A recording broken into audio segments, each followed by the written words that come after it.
Hello everyone. Welcome to my YouTube channel Science Fusion. I am Shweta Saini. I hope you all are doing very well.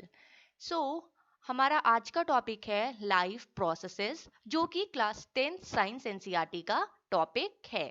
Okay, so without wasting more time हम लोग start करते हैं अपना आज का video. और अगर अभी तक आप लोगों ने साइंस फ्यूजन को सब्सक्राइब नहीं किया है तो जल्दी से साइंस फ्यूजन को सब्सक्राइब कीजिए, वीडियो को लाइक कीजिए और अपने फ्रेंड्स को शेयर करना बिल्कुल मत भूलिएगा।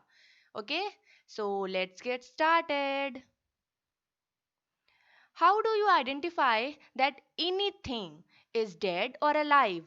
हम लोग कैसे पता कर पाते हैं कि कोई भी चीज जो हमारे सामने है वो डेड है या फिर अलाइव है, जिंदा है या मरी हुई है। ओके, अगर कोई डॉग है वो रन कर रहा है, ओके, तो हम लोग यही समझेंगे ना कि ये डॉग जो है वो अलाइव है। काऊ अपना खाना खा रही है, ओके, इसे भी देख के हम लोग यही समझेंगे कि जो काऊ है वो क्या है, अलाइव है। और प्लांट्स, ग्रीन प्लांट्स को देखकर हम लोग क्या पता चलता है हमें कि green plants are also alive. बच्चे खेल रहे हैं, उनको देखकर भी पता चलता है कि दे आर अलाइव। ओके, तो हम इन सभी चीजों को ऐसे देखकर पता कर पाते हैं कि ये चीजें डेड हैं या फिर अलाइव हैं। सो all the process which together keep the living organisms alive and perform tasks to maintain the body are called life processes. Life processes के डेफिनेशन अगर हमसे पूछी जाएगी तो हम क्या लिखेंगे? वो सभी process, all the processes which together, जो कि साथ में क्या करती हैं, कीप द ऑर्गेनिजम्स अलाइव, किसी भी लिविंग ऑर्गेनिज्म को क्या रखती हैं, अलाइव रखती हैं और कोई भी टास्क परफॉर्म करती हैं, ठीक है, और बॉडी को मेंटेन रखती हैं, हम उसे लाइफ प्रोसेसेस कहते हैं। ठीक है, या फिर दूसरी डेफिनेशन हम लोग देख लेते हैं, the process which maintains body functions and necessary for survival are called life processes. वो प्रोसेसेस जो बॉडी के फंक्शंस को मेंटेन करते हैं, जो कि किसके लिए, सर्वाइवल के लिए हमारे बहुत नेसेसरी होते हैं, हम उन्हें सारी प्रोसेसेस को लाइफ प्रोसेसेस कहते हैं। क्या कौन कौन सी लाइफ प्रोसेसेस होती हैं? Nutrition, digestion, respiration, transportation and excretion. They all are life processes. Okay, तो आप लोगों को समझ में आ गया होगा ना कि लाइफ प्रोसेस क्या है। चलिए आगे बढ़ते हैं। सबसे पहले न्यूट्रिशन के बारे में पढ़ते हैं। The process by which an organism takes food and utilize it. वो प्रोसेस जिससे ऑर्गेनिज्म फूड लेता है, टेक फूड एंड उसे यूटिलाइज करता है, is called obviously nutrition. Nutrition की जरूरत क्यों होती है? What is the need for nutrition? Organism need energy to perform various activities. Obviously हमें कोई भी टास्क परफॉर्म करना होता है तो हमें एनर्जी की ज़रूरत होती है। The energy is supplied by the nutrients. तो वो एनर्जी हमें कहाँ से मिलती है? उन्हीं न्यूट्रिएंट्स से मिलती है। Organisms need various raw materials for growth and repair. और जो ऑर्गेनिजम्स होते हैं उनको बहुत सारे वेरियस रॉ मटेरियल्स की ज़रूरत होती है जिससे कि वो अपनी ग्रोथ आगे बढ़ा पाएं और जो सेल्स हैं उनको रिपेयर कर पाएं। These raw materials are provided by nutrients. और यही रॉ मटेरियल्स जो होते हैं वो कहाँ से प्रोवाइड होते हैं? न्यूट्रिएंट्स से हमें प्रोवाइड होते हैं। अब ये न्यूट्रिएंट्स क्या होते हैं? चलिए पढ़ते हैं न्यूट्रिएंट्स के बारे में। Materials which provide nutrition to organisms are called nutrients. वो मटेरियल जो कि हमें न्यूट्रिशन प्रोवाइड करता है ऑर्गेनिजम्स को या हमें, ठीक है, उसे हम क्या कहते हैं? न्यूट्रिएंट्स कहते हैं। जैसे कि कार्बोहाइड्रेट्स, प्रोटीन्स, फैट्स, ये सारे हमारे फूड में बहुत नेसेसरी होते हैं, हमें ये सारी चीज़ें लेनी चाहिए जिनसे कि हमारी एक, जिसे हम कहते नहीं, बैलेंस डाइट हमारी बनती है। तो इन सभी को हम मैक्रोन्यूट्रिएंट्स कहते हैं। और विटामिन्स एंड मिनरल्स जो हैं वो स्मॉल अमाउंट में हमारी बॉडी को ज़रूरत होते हैं, तो इन्हें हम माइक्रोन्यूट्रिएंट, माइक्रो मीन्स छोटा होता है एंड मैक्रो मीन्स बड़ा होता है, इसीलिए मैक्रो एंड माइक्रोन्यूट्रिएंट्स दो तरीके से ये डिवाइड होता है nutrients. Okay, carbohydrate, proteins and fats जो होते हैं वो मैक्रोन्यूट्रिएंट्स की कैटेगरी में आते हैं, और मिनरल्स और विटामिन स्मॉल अमाउंट में हमारी बॉडी को ज़रूरत होती है, तो इसीलिए हम इसे माइक्रोन्यूट्रिएंट्स की कैटेगरी में रखते हैं. Okay, I hope you understand this. Okay, next further is modes of nutrition. Two modes of nutrition, autotropic and heterotropic. यहाँ पर आप नाम से ही समझिए, ऑटो मीन्स होता है self, okay, self, and hetero means होता है डिपेंड्स. तो ऑटोट्रॉपिक न्यूट्रिशन के बारे में हम लोग सबसे पहले पढ़ते हैं. What is autotrophic nutrition? The mode of nutrition in which an organism prepare its own food. जैसे कि अभी मैंने बताया ऑटो मीन्स होता है सेल्फ, तो जो ऑटोट्रोपिक न्यूट्रिशन है वो ऐसा मोड ऑफ न्यूट्रिशन है जिसमें ऑर्गेनिज्म अपना फूड खुद बनाता है. Prepare its own food is called autotropic nutrition. Green plants and blue green algae follow the autotropic mode of nutrition. सिर्फ green plants और blue green algae ही autotropic nutrition को follow करते हैं, ये बात आप लोग ध्यान रखिएगा. The organisms which carry out autotropic nutrition are called autotrophs, जिसे हम ग्रीन प्लांट्स भी कहते हैं. ग्रीन प्लांट्स, ये प्रोसेस होती है हमारी फोटोसिंथेसिस की. फोटोसिंथेसिस के थ्रू ही तो ग्रीन प्लांट्स अपना फूड बनाते हैं, जिन्हें हम ऑटोट्रॉप्स भी कहते हैं. कार्बन डाइऑक्साइड प्लस वाटर का यूज करके शुगर या फिर हम ग्लूकोज और ऑक्सीजन फॉर्म करते हैं. ओके, सॉरी, प्लांट्स का फॉर्मेशन होता है शुगर और ऑक्सीजन का. चलिए आगे इसको हम और इलैबोरेट करके पढ़ेंगे. Nutrition in plants. Green plants prepare their own food. Green plants जो हैं अपना फूड खुद बनाते हैं, जैसे कि अभी हमने पढ़ा. They make food in the presence of sunlight. Sunlight की प्रेजेंस में ही अपना फूड बना पाते हैं.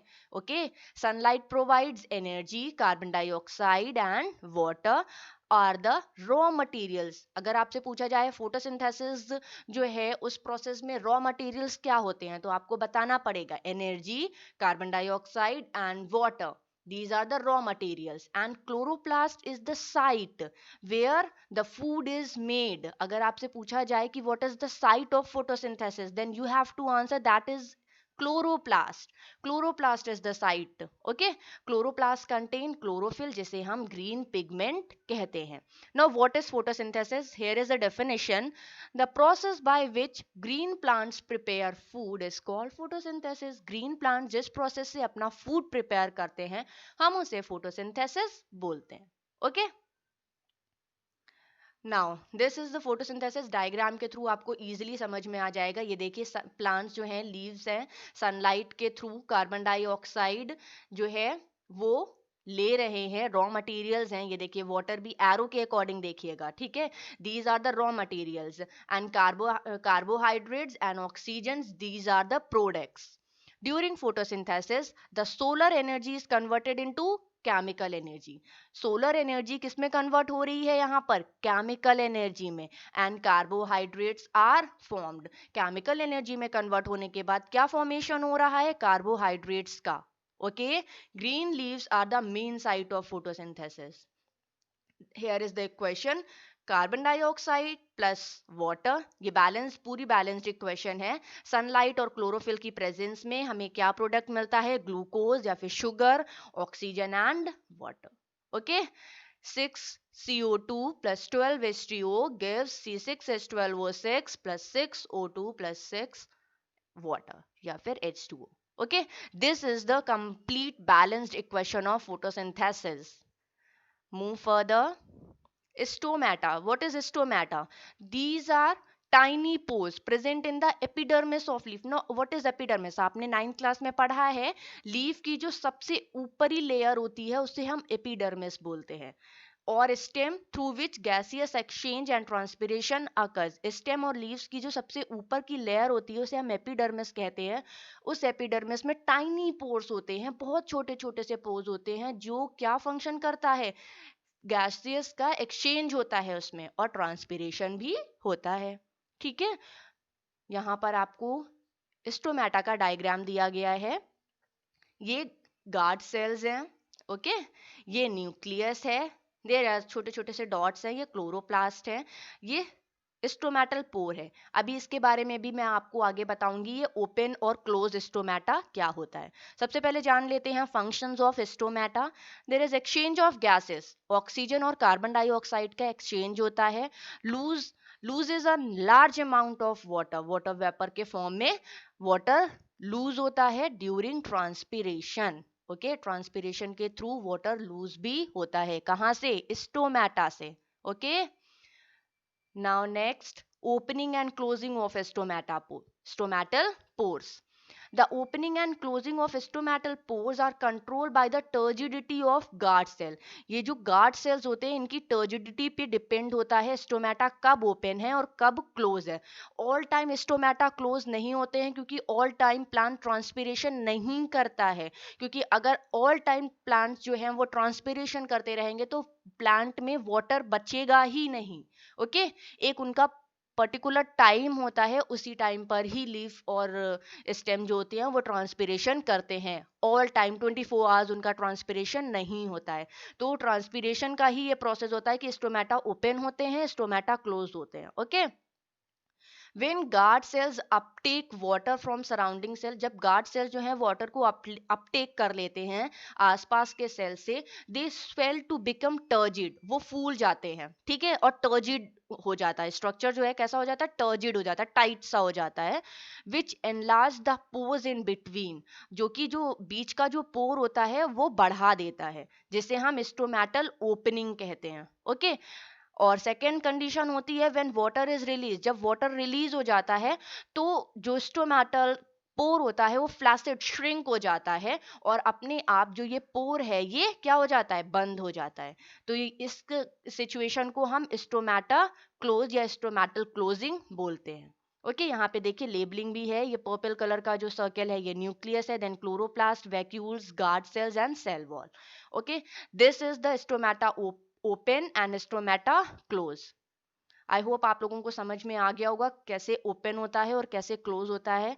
Now move further. What is the significance of photosynthesis? अब photosynthesis का significance क्या है, क्या जरूरत है photosynthesis की?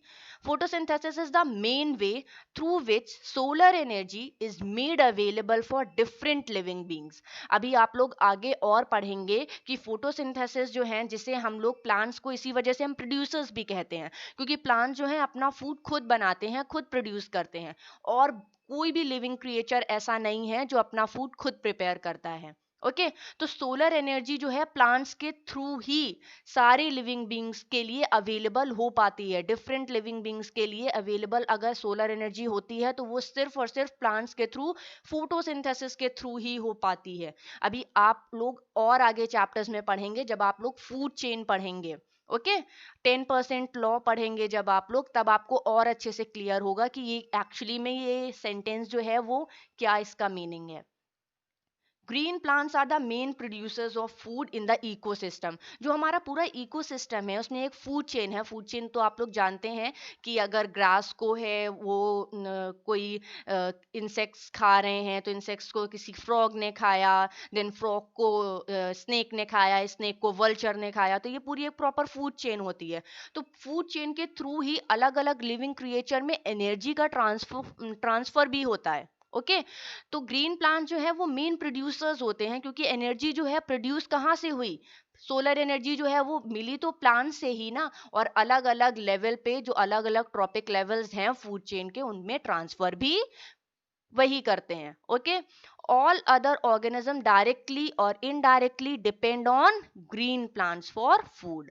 और जितने भी लिविंग ऑर्गेनिजम्स हैं डायरेक्टली इनडायरेक्टली ग्रीन प्लांट्स पर ही डिपेंड होते हैं। हम लोग अपना फूड जो है प्लांट्स और एनिमल्स दोनों से लेते हैं। कुछ सिर्फ प्लांट पे डिपेंड होते हैं, कुछ सिर्फ एनिमल्स पे डिपेंड होते हैं। तो डायरेक्टली इनडायरेक्टली सभी लोग प्लांट्स पर ही डिपेंड हैं।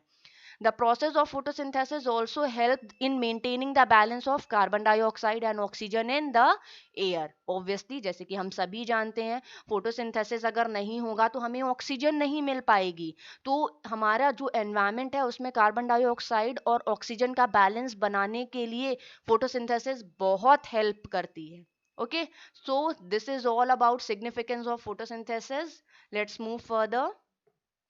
Now we will read about second type of या second mode of nutrition, that is heterotrophic nutrition. The mode of nutrition in which an organism take food from another organism. Autotrophic में क्या होता था, self preparation होती थी food की, और यहाँ पर क्या हो रहा है, ऑर्गेनिज्म जो है वो अनदर ऑर्गेनिज्म पर डिपेंड है अपने फूड के लिए, जिसे हम हेट्रोट्रॉपिक न्यूट्रिशन कहते हैं. Organism other than green plants and blue green algae. Green plants and blue green algae जो हैं वो ऑटोट्रॉप्स होते हैं, और उनके अलावा जितने भी लिविंग ऑर्गेनिजम्स हैं वो कैसा मोड ऑफ न्यूट्रिशन फॉलो करते हैं, heterotrophic mode of nutrition. Okay, heterotrophic nutrition can be further divided into three types, that is saprophytic, holozoic and parasitic. इनके बारे में भी हम लोग पढ़ते हैं डिटेलिंग में. सबसे पहले सैप्रोफिटिक न्यूट्रिशन. सैप्रोफिटिक न्यूट्रिशन क्या होता है? The organism feed by ingesting solid organic matter which is then digested and absorbed into their bodies. Okay, like human, animals and insectivorous plants. ये सारे होते हैं saprophytic nutrition.